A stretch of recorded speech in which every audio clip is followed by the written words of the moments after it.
Yes Venkat Naik గారు.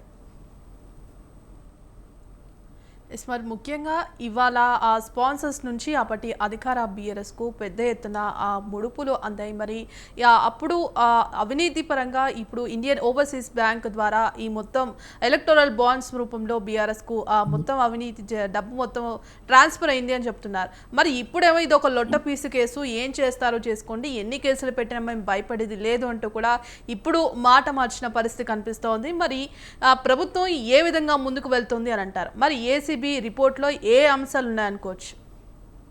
ఇప్పుడు లొట్టపీస్ case అని అన్న తర్వాత ఆర్బీఐ గైడ్ లైన్స్ కూడా లొట్టపీస్ గైడ్ లైన్స్ అనుకోవాలా, లేకపోతే సెక్రటరియట్ బిజినెస్ రూల్స్ లొట్టపీస్ రూల్స్ అనుకోవాలా? ఎట్లా అనుకోవాలి, ఎట్లా అర్థం చేసుకోవాలి? ప్రజాస్వామ్యంలో ఉన్న తర్వాత రాజ్యాంగబద్ధ సంస్థల మీద అంశాల మీద మనం గౌరవించాల్సిన అవసరం ఎంతైనా ఉంది. సో ఏదో తెలంగాణ ప్రజల నుంచి రేవంత్ రెడ్డి గారి మీద ఒక నెగిటివ్ ట్రోల్ చేయడము, లేదా వారి మీద ఒక నెగిటివ్ పర్సెప్షన్ బిల్డ్ కావడం కోసం ఎట్లైనా మాట్లాడితే ఎట్లా మేడం? అట్లా అది కరెక్ట్ కాదు కదా. సో ఇప్పుడు తెలంగాణ రాష్ట్ర ఖజానాకు, తెలంగాణ రాష్ట్ర పరిస్థితులకు ఒక కస్టోడియన్గా మిమ్మల్ని ఉంచిన తర్వాత దాన్ని బాధ్యతగా ఉండాల్సిన అవసరం లేదు. ఒకప్పుడు అంశాలు ఏముండే మేడం, చిన్న చిన్న విషయాలకు కూడా ఏది అక్కడున్న మంత్రులు రాజీనామాలు చేసి ఉండే మేడం. అంటే అంత బాధ్యతగా ఉండేది, అంత బాధ్యతగా వ్యవహరించేది. కానీ ఈరోజు పరిస్థితి అట్లా లేవు మేడం. ఇప్పుడు మీరు ఇందాక చెప్తున్నారు క్విట్ ప్రోకో అంటే ఎలక్టోరల్ బాండ్ రూపంలో వాళ్ళు వీళ్ళకి పైసలు ఇయ్యా, వీళ్ళు మళ్ళీ వాళ్ళకి అవకాశాలు ఇయ్యా. ఇది ఏదైతే ఉందో అది 100% క్విట్ ప్రోకర్ అనేది మనం కేవలం ఈ ఫార్ములా రేస్ విషయంలో మాత్రమే జరగలేదు మేడం. ప్రాజెక్టులో అదే జరిగింది, కాంట్రాక్ట్లో అదే జరిగింది. అదేవిధంగా తెలంగాణ రాష్ట్రంలో చాలా విషయాల్లో క్విట్ ప్రోకో అనేది నడిచింది మేడం. అది నడిచింది కాబట్టి ఈరోజు బీఆర్ఎస్ ప్రభుత్వం, బీఆర్ఎస్ గతంలో ఉన్న ప్రభుత్వం ఇప్పుడు పార్టీగా మారి ప్రతిపక్షంలో ఉండి ఈరోజు ఇన్ని యూట్యూబ్ ఛానల్స్ కానీ, ఇన్ని సోషల్ మీడియా వారియర్స్ కానీ అందరినీ తయారు చేయడం మెయిన్ రీజన్ కూడా అదే మేడం. సో వాళ్ళు క్విట్ ప్రోకో ద్వారా సంపాదించిన పైసలతో మళ్ళీ నెగిటివ్ ప్రచారం చేద్దామని అనుకున్నారో దాన్ని బలంగా ముందుకు తీసుకెళ్దామని అనుకుంటారు.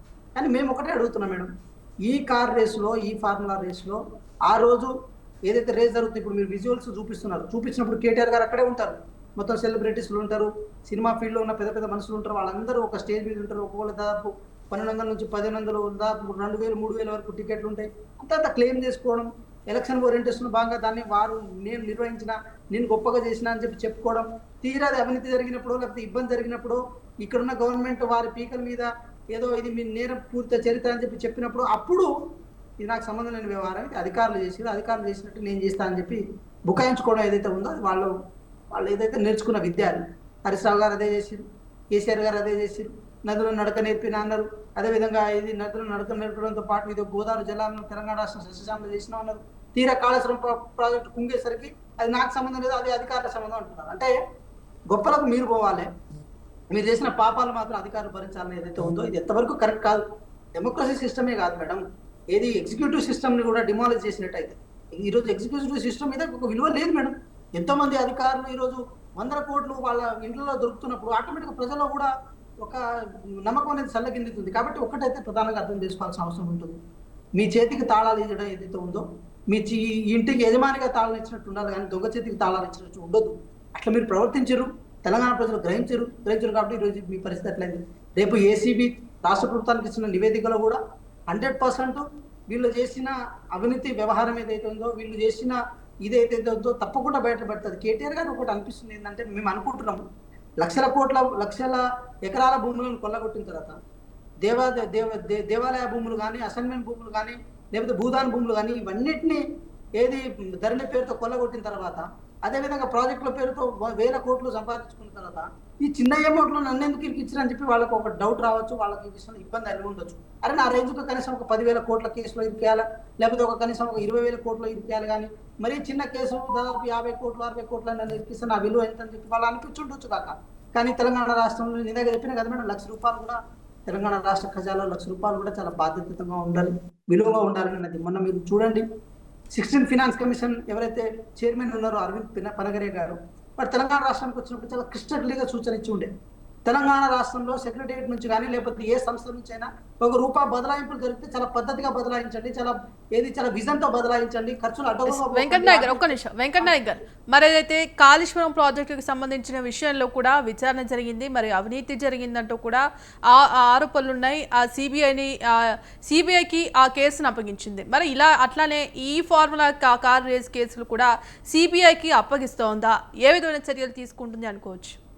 అది వాళ్ళ విక్టిమ్. ఇది బీఆర్ఎస్ పార్టీ నాయకులు వాడే విక్టిమ్ కార్డు మీద ఆధారపడి ఉంటుంది మేడం. మీరు చూడండి, కేసీఆర్ గారిని పీసీ ఘోష్ కమిషన్ విచారణ చేపడుతున్నప్పుడు అందరూ చుట్టూ గుమిగూడతారు.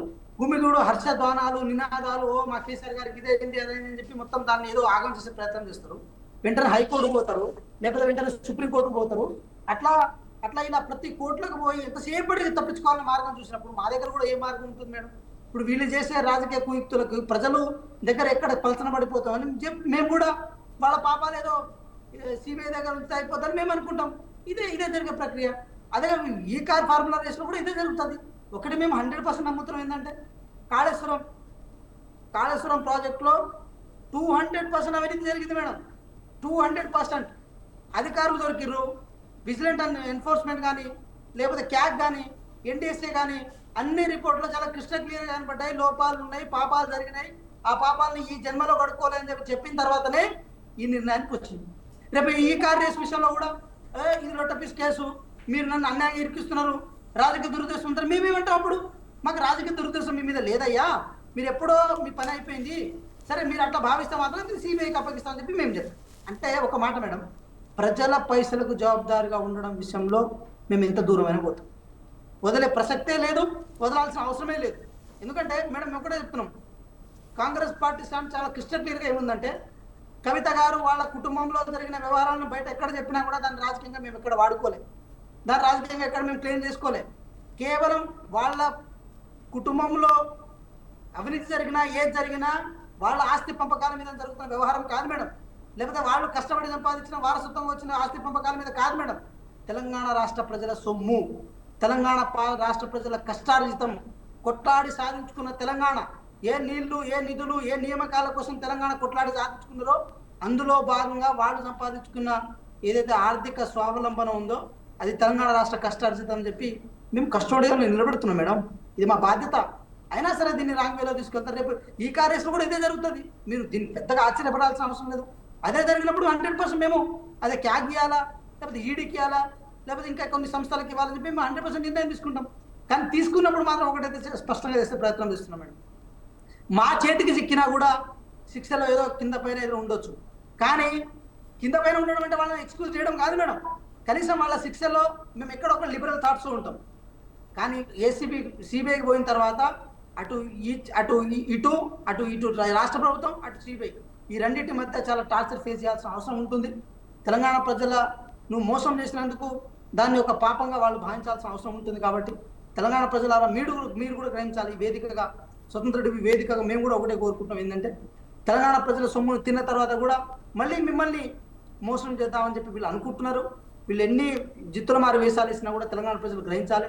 తెలంగాణ ప్రజల వాస్తవాలు తెలుసుకుంటారు. తెలంగాణ ప్రజలంటేనే చైతన్యంతో కూడుకున్న తెలంగాణ ప్రజలు కాబట్టి 100% వాళ్ళ యొక్క కుయుక్తులని, వాళ్ళ యొక్క నాటకాన్ని అర్థం చేసుకుంటారని చెప్పి మేము కూడా భావిస్తున్నాం మేడం.